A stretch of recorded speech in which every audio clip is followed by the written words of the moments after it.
Hello friends, जय हिंद। आज हम लोग सीटेट पेपर 2 के लिए फिजिक्स का जो हमारा चैप्टर है चुंबकत्व के बारे में पढ़ेंगे, जो आने वाले सीटेट एग्जाम के लिए बेहद इंपॉर्टेंट टॉपिक है। चलिए देखते हैं। सबसे पहले हम लोग जानते हैं चुंबक क्या होता है। चुंबक के बारे में बताया गया है, एक ऐसा पदार्थ जो लोहा, कोबाल्ट और निकिल को अपनी ओर आकर्षित करता है, चुंबक कहलाता है। चुंबक जो होता है कौन कौन से पदार्थ को आकर्षित करता है? लोहा को, कोबाल्ट को और निकिल को। जो पदार्थ लोहा, कोबाल्ट और निकल को अपनी ओर आकर्षित करता है वह क्या कहलाता है? चुंबक कहलाता है। अब बात की चुंबकीय पदार्थ की, तो वे पदार्थ जो चुंबक द्वारा आकर्षित होते हैं, जैसे कि क्या है, कोबाल्ट, लोहा और निकल जो होते हैं ये क्या होते हैं? चुंबक के द्वारा आकर्षित होते हैं। तो इन्हें क्या कहा जाएगा? इन्हें चुंबकीय पदार्थ कहा जाएगा। जैसे कि एग्जाम्पल यहाँ पे देखो बताया गया है, आयरन, निकल और कोबाल्ट। तो ये क्या है? ये चुंबकीय पदार्थ हैं। उसके बाद बात की जाए अणुचुंबकीय पदार्थों की, तो वो पदार्थ जो किसी भी चुंबक की ओर आकर्षित नहीं होते अणुचुंबकीय पदार्थ कहलाते हैं। जैसे कि लकड़ी, कागज, प्लास्टिक आदि। ये क्या किसी भी जो है चुंबकीय पदार्थ की ओर आकर्षित नहीं होते हैं। ये क्या है? किसी भी पदार्थ की ओर आकर्षित नहीं होते हैं। अब बात की चुंबकीय क्षेत्र की, तो चुंबक के आसपास का वह क्षेत्र जिसमें चुंबक के बल को महसूस किया जा सके, चुंबकीय क्षेत्र कहलाता है। चुंबक के आसपास का वह क्षेत्र जिसमें क्या चुंबक के बल को महसूस किया जा सके, चुंबकीय क्षेत्र कहलाता है।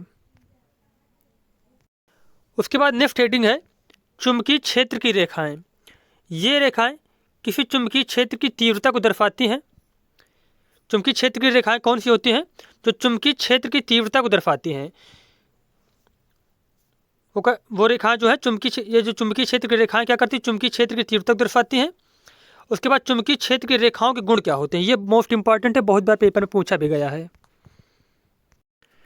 अब यहाँ पे बताया गया चुंबकीय क्षेत्र की रेखाओं के गुण क्या होते हैं। चुंबकीय क्षेत्र की रेखाएं वास्तविक नहीं होती हैं, ये काल्पनिक होती हैं। ये बंद लूप का निर्माण करती हैं। जैसे कि देखो क्या हुआ, एक लूप है, ये बंद लूप का निर्माण करती हैं। उसके बाद बताया गया है चुंबकीय क्षेत्र की रेखाओं की दिशा चुंबक के बाहर उत्तर ध्रुव से दक्षिणी ध्रुव की ओर होगी तथा चुंबक के अंदर दक्षिणी ध्रुव से उत्तरी ध्रुव की ओर होगी। अब देखो यहाँ पे बताया गया है ये क्या है, ये जैसे कि क्या है, चुंबक है। तो ठीक इसमें से जो बाहर की ओर जो है तो डायरेक्शन कैसी होती है? नॉर्थ टू साउथ होती है। जैसे कि नॉर्थ टू साउथ डायरेक्शन होती है, और अंदर की ओर क्या होता है? साउथ से नॉर्थ डायरेक्शन होती है। यही बताया गया यहाँ पे कि चुंबकीय क्षेत्र की रेखाओं की दिशा जो होती है चुंबक के बाहर उत्तर ध्रुव से दक्षिणी ध्रुव की ओर होगी तथा चुंबक के अंदर दक्षिणी ध्रुव से उत्तरी ध्रुव की ओर होती है। अब उसके बाद यहाँ पे बताया गया है यदि चुंबकीय क्षेत्र की रेखाओं के बीच दूरी अधिक होगी तो चुंबकीय क्षेत्र क्या होता है? कमजोर होगा। और यदि चुंबकीय क्षेत्र की रेखाओं के बीच दूरी कम है तो चुंबकीय क्षेत्र क्या होगा? प्रबल होगा। जैसे कि ये क्या है, ये कोई चुंबक है। अब इसमें क्या है, जैसे कि दूरी क्या है? दूर दूर है। जैसे कि क्या है, जो रेखाओं की दूरी अगर दूर दूर होगी तो क्या है? चुंबकीय क्षेत्र कम होगा। अगर यही क्या है, जैसे चुंबक है, अब यहाँ पे ऐसी नज़दीक नज़दीक क्या होंगी? रेखाएं होंगी चुंबकीय क्षेत्र की, तो क्या होगा? चुंबकीय क्षेत्र प्रबल होगा। तो यही बताएगा यहाँ पे यदि चुंबकीय क्षेत्र की रेखाओं के बीच जो दूरी है अधिक हो तो चुंबकीय क्षेत्र कमजोर होगा, और यदि चुंबकीय क्षेत्र की रेखाओं के बीच की दूरी कम हो तो चुंबकीय क्षेत्र प्रबल होगा। उसके बाद बताया गया यहाँ पे दो चुंबकीय क्षेत्र की रेखाएं एक दूसरे को प्रतिच्छेदित नहीं करती, काटती नहीं है, क्योंकि यदि दो चुंबकीय क्षेत्र की रेखाएं एक दूसरे को काटेंगे तो प्रतिच्छेदन बिंदु पर दो दिशाएं होंगी, जो कि बिल्कुल भी संभव नहीं है। तो ये भी पॉइंट आपको याद रखना है कि जो चुंबकीय क्षेत्र की रेखाएं होती हैं वो एक दूसरे को काटती नहीं हैं। अब हम लोग पढ़ेंगे यहाँ पे चुंबकीय क्षेत्र की दिशा के बारे में। इस नियम के अनुसार यदि हम किसी पेंच को घुमाते हैं तो अंगूठे के घूमने की दिशा क्या होती है? चुंबकीय क्षेत्र की दिशा क्षेत्र बताएगी।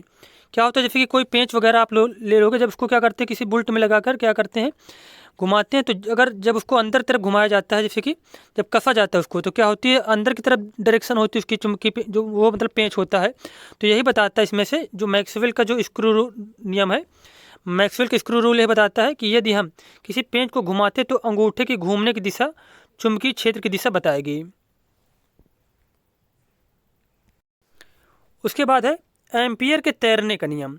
माना कोई व्यक्ति तार की धारा की दिशा में तैर रहा हो तो धारक दिशा उसके पैर से सिर की तरफ होगी। जैसे कि यहाँ पे बताया गया है, ये क्या है, ये कोई धारा है। अब यहाँ पे कोई व्यक्ति क्या है, जैसे कि तैर रहा है, ठीक है, कोई व्यक्ति जैसे यहाँ पे तैर रहा है, जैसे कि मान लो कोई व्यक्ति है और ये क्या तैर रहा है, ठीक है। तो यहाँ पे क्या होगी, धारक दिशा जो होगी उसके पैर से सिर की तरफ होगी। तो धारक दिशा कैसे होगी, ऐसे होगी, पैर से सिर की तरफ, ये डायरेक्शन में होगी। तो एम्पियर के तैरने का नियम यही बताता है कि कोई व्यक्ति जब तार की धारक दिशा में तैर रहा होता है तो धारक दिशा उसके पैर से सिर की तरफ होती है। उसके बाद बात की जाए, अगला पॉइंट यहाँ पे है, किसी चुंबकीय सुई में धारक दिशा कैसी होती है, दक्षिणी ध्रुव से उत्तरी ध्रुव की तरफ होती है। जैसे कि ये क्या है, ये कोई व्यक्ति है, क्या है, मान लिया गया चुंबकीय सुई है, तो इसमें से जो धारक दिशा कैसी होगी, तो धारक दिशा इसमें से दक्षिणी ध्रुव से उत्तरी ध्रुव की तरफ होगी, साउथ से नॉर्थ की ओर होगी। तो ये भी आपको याद रखना कि किसी चुंबकीय सुई में धारक दिशा कैसी होती है, दक्षिणी ध्रुव से उत्तरी ध्रुव की तरफ होगी। उसके बाद है फ्लेमिंग का दाहिने हाथ का नियम। फ्लेमिंग का दाहिने हाथ का नियम, इसके माध्यम से धारक दिशा का पता लगाया जाता है। जैसे एसी मोटर और डीसी मोटर में धारा के प्रवाह की दिशा बताना है तो हम फ्लेमिंग के दाहिने हाथ के नियम का जो है यूज कर सकते हैं। अब इसमें जो फ्लेमिंग के दाहिने हाथ के नियम है, सबसे पहला क्वेश्चन तो इससे क्या प्राप्त किया जाता है, तो धारा की दिशा प्राप्त की जाती है। और अंगूठा जो होता है वो क्या बताता है, चुंबकीय क्षेत्र के सापेक्ष चालक की गति बताता है। इसमें से तर्जनी उंगली जो होती है वो चुंबकीय क्षेत्र की दिशा बताती है, और जो बीच की उंगली होती है वह धारक दिशा बताती है। फिर से यहाँ पे एक बार देख लेते हैं, जो फ्लेमिंग का दाहिने हाथ का नियम है, तो इससे क्या प्राप्त किया जाता है, धारक दिशा का पता चलता है। और अंगूठा जो होता है या चुंबकीय क्षेत्र के सापेक्ष चालक की गति बताता है।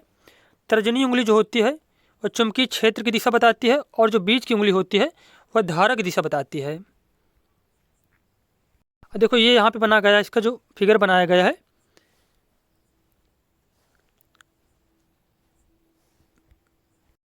उसके बाद हमारा है फ्लेमिंग का बाएं हाथ का नियम, फ्लेमिंग लेफ्ट हैंड रूल। किसी चुंबकीय क्षेत्र में किसी धारावाही चालक पर लगने वाले बल की दिशा को बताता है। जो लेफ्ट हैंड रूल है फ्लेमिंग का बाएं हाथ का नियम, वो क्या बताता है, बल की दिशा को बताता है। इसमें से अंगूठा जो होता है बल की दिशा बताता है, तर्जनी उंगली वही क्या चुंबकीय क्षेत्र की दिशा बताती है, और जो बीच की उंगली होती है वह धारक दिशा बताती है। बीच की उंगली क्या बताती है, धारक की दिशा बताती है। अब बात की जाए विद्युत मोटर की, तो इसमें विद्युत ऊर्जा का जो है रूपांतरण यांत्रिक ऊर्जा में होता है। विद्युत ऊर्जा का रूपांतरण किसमें होता है, यांत्रिक ऊर्जा में होता है। उसके बाद एसी जनरेटर की बात की जाए तो यांत्रिक ऊर्जा को विद्युत ऊर्जा में परिवर्तित करता है। और जनरेटर जो है विद्युत चुम्बकीय प्रेरण के सिद्धांत पर कार्य करता है। जनरेटर किसके सिद्धांत पर कार्य करता है, विद्युत चुम्बकीय प्रेरण के सिद्धांत पर कार्य करता है। और जनरेटर का दूसरा नाम क्या होता है, डायनामो। क्या कहते हैं इसको, डायनामो कहते हैं, जो यांत्रिक ऊर्जा को विद्युत ऊर्जा में परिवर्तित करता है। उसके बाद नेक्स्ट क्वेश्चन है यहाँ पे, यदि किसी चुंबक को धागे से लटकाया जाए तो चुंबक जो होता है उत्तर से दक्षिण दिशा में क्या करता है। यदि किसी चुंबक को धागे लटकाया जाता है तो इसकी जो दिशा होती है कैसी होती है, उत्तरी ध्रुव से दक्षिणी ध्रुव की ओर होती है। लटकाने की जो दिशा होती है उत्तरी ध्रुव से दक्षिणी ध्रुव की ओर यह क्या करता है, लटकता है। उसके बाद नेक्स्ट पॉइंट है, चुंबक को बीच से काटने पर पुनः नए ध्रुवों का निर्माण हो जाता है। जैसे कि ये क्या है, ये कोई चुंबक है, ये नॉर्थ और साउथ पोल है इसको। अब इसको क्या किया, बीच से काट दिया गया, तो क्या छोटे छोटे टुकड़े जैसे कि बने इसके, तो ये वाला नॉर्थ पोल हो जाएगा, ये वाला साउथ पोल हो जाएगा।